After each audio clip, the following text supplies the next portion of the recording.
আপনার চেয়ে যারা ভালো আছে তাদের দিকে দেখেন না, আপনার চেয়ে যারা খারাপ আছে তাদের দিকে দেখেন। দেখেন অমুকের ৪ তলা বাড়ি আছে আপনার নেই, এইটা ভেবে আপনি হতাশ হয়েন না।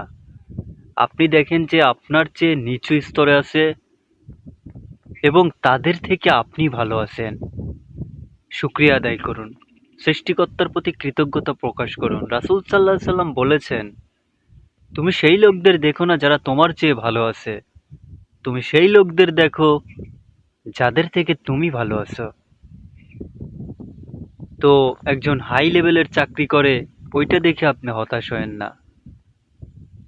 আবার একজনের ৪ তলা বাড়ি আছে আপনার নেই এইটা দেখে হতাশ হয়েন না।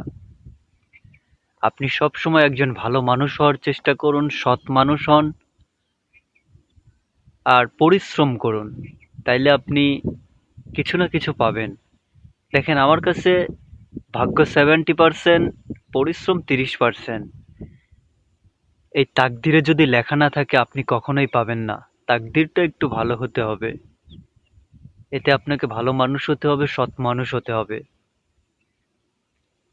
তাকদির খারাপ হলে আপনি পায়ে হেঁটে গিয়ে অ্যাক্সিডেন্ট করে আসবেন। কিচ্ছু করার থাকবে না। যাই হোক, জাস্ট আমি এটুকুই বোঝাইলাম যে ভালো মানুষ হতে হবে, সৎ মানুষ হতে হবে। আসসালামু আলাইকুম।